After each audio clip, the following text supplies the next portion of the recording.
everyone. Hi. So today we're doing our Q&A video. If you remember, I can't even remember when it was, a couple of weeks ago, we asked you to write us some questions and thankfully you did. Amazing, thank you.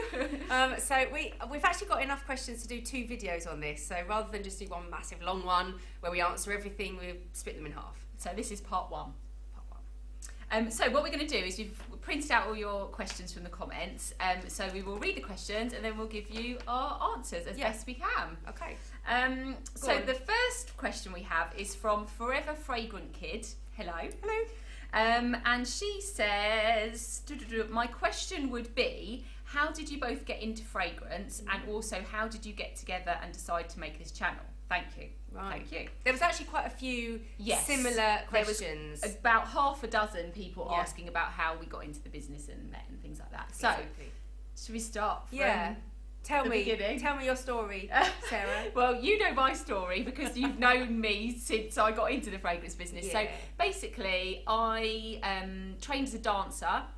So I moved to London to train as a dancer. When I left college, I needed some money. So my friend said, I'm working for an agency selling perfume on Oxford Street, which, you know, big street in London. I'm sure I could get you a job. So I went along for an interview, put loads of makeup on, got the job. Not that that's a stereotypical fragrance consultant. Got the job, worked on lots of different counters as an agency person. So like one day I'd be on Gucci, one day I'd be on Hugo Boss, one day I did skincare as well. And then a lady asked me if I'd like to work for a company, the company that I work for now, permanently. And so I said yes. So I was only 19 when I started doing that. And I worked in all different stores in London. I've also worked for other companies in between, and then now come back to the company that I'm with now.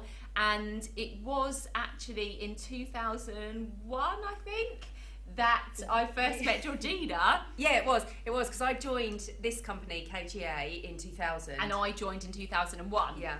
So so obviously when I came to training to learn about fragrance, I was there. She was training me.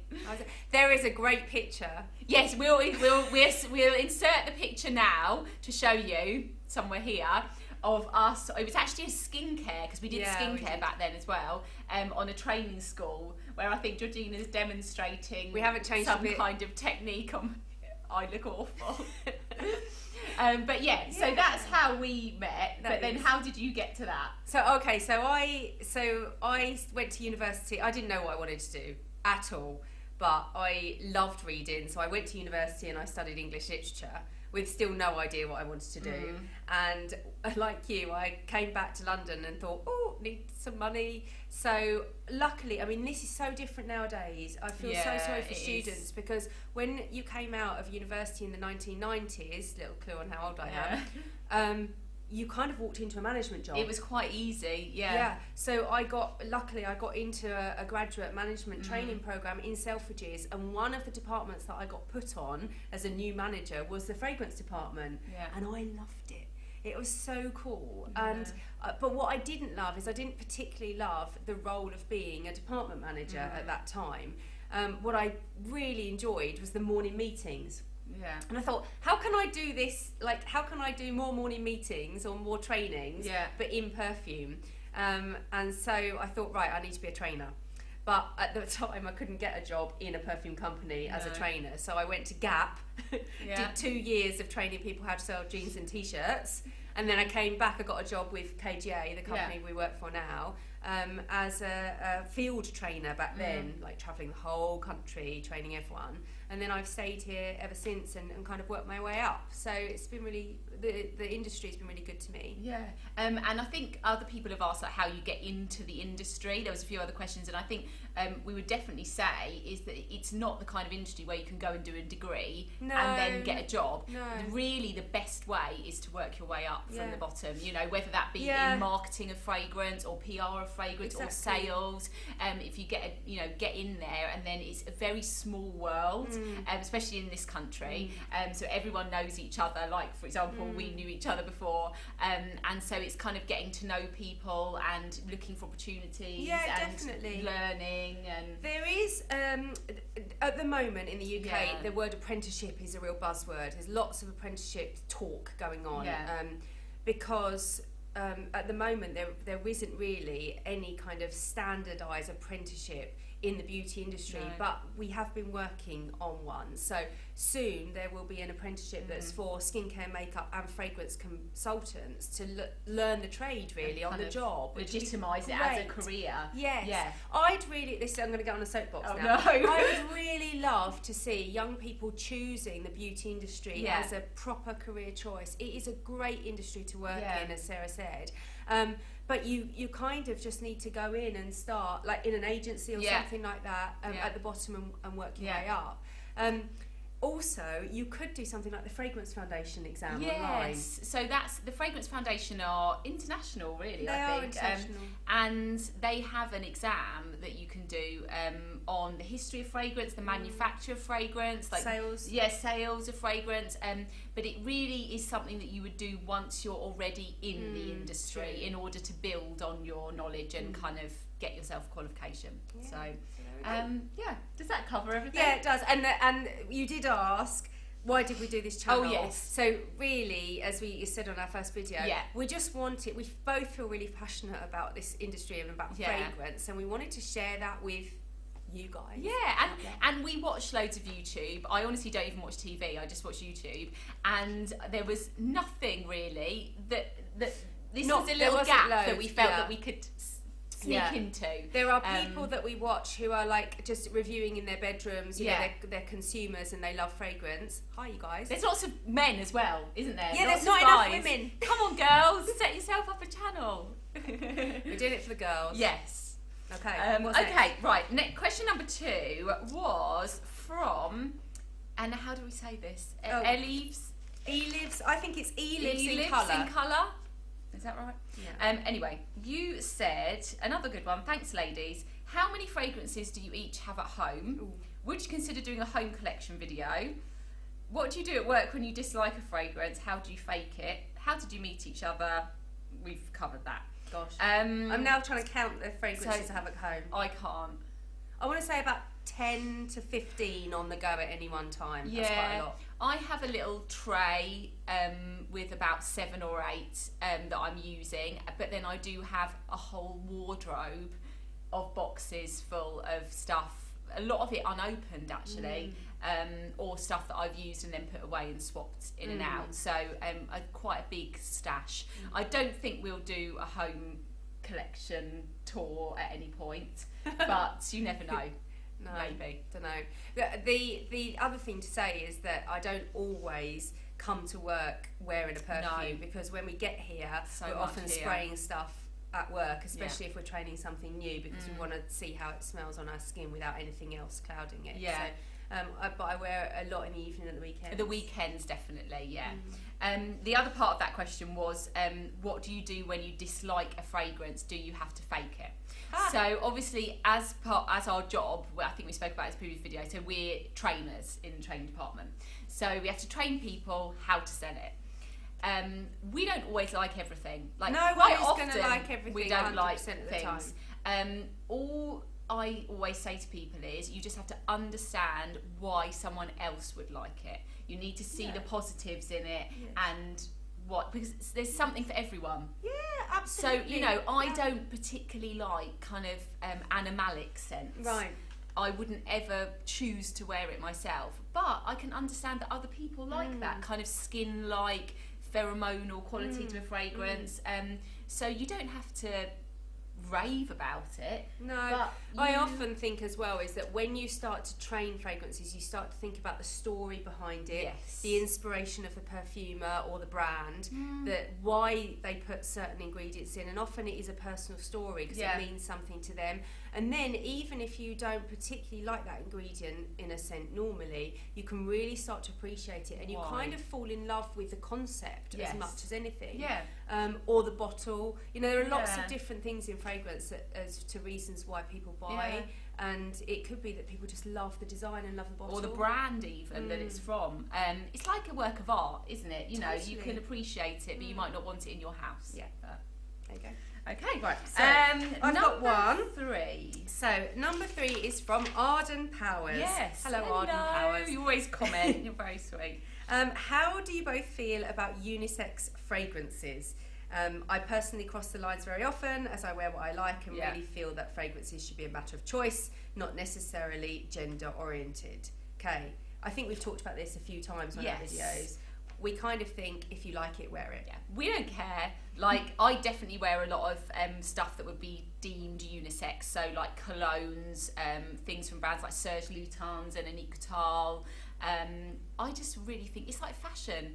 It's like, you know, if you want to wear a skirt or you want to wear trousers, like, it's just totally up to you. Even if you're a boy. Exactly. I mean, women weren't allowed to wear trousers until quite recently. So just go for it. I mean, actually, if you go back in history, fragrances never used to be sexed, you know. It just used to be the smell for everyone. What, 20th century maybe, that marketing has really played a part in launching a Perfume or a Perfume. Yeah. And perfumers tended to, you know, they started to steer certain ingredients. So like they started to use woody, aromatic type ingredients and market it for men. Yeah. And then like floral ingredients for women. And then in our psyche over the last 100 years, that's kind of ingrained. Oh, if it's florally, it must be girly. And if it's woody, it must be for men. Well, no, actually, wear what you like. Exactly. Yeah. So I hope that answers that for you. What else? Here we go. So, again, I don't know how you pronounce it. Is it Okapi 323 or Okapi 323? Anyway, you asked, what is the oldest perfume house in the world? Ooh, good question. First up, we are going to carry on with our history of fragrance chapters, and we're going to film one in a few weeks, which will probably cover this subject. Yeah. Because we're going to cover like 1700s and 1800s. Which is when we think, it depends what you call fragrance house. Yeah, because if you're talking about perfumery, I mean, that goes right the way back to the ancient Egyptians, ancient Romans, ancient Greeks, blah, blah, blah. But we know that one of the oldest, if not the oldest perfumery factory was the one that was created by Farina in Cologne. So the eau de Cologne. Early 1700s. Also, you've got people like Ubicon, who were late 1700s. Yes, definitely a perfume house, late 1700s. And then, of course, things that are still around today, like Guerlain. Yeah, 1828. Yeah, it was, so they would be some of the older. And you've got some British brands, things like Yardley and Floris and Creed. Yes, it's one of those. We weren't there, so we're not exactly sure, but I hope that helps. Okay. What about Sidgia? We're so bad. I'm really bad. Okay. Sidgia 01. Yeah. Nice video as always. Thank you. What one brand do you wish to work with? That's quite hard. It's tricky. What would you say? Yeah, we're very lucky because we get to work with lots. I would definitely like to work with Guerlain. Yeah, Guerlain are interesting because they're so historical. When I visited their boutique on the Champs-Elysees in Paris, and they have all their fragrances there. They even have a restaurant, like a cafe, where they serve fragrance-inspired stuff. It's amazing. And their fragrances are iconic as well. Yes, and so from a training, the test of time. You know, from a training point of view, there's lots to say. We used to work with the brand of Jean Patou and training Joy from back in the 1930s when that was launched. Such a classic. It's a real classic, and it's got an interesting history. Yeah. I'd be interested to work with Byredo.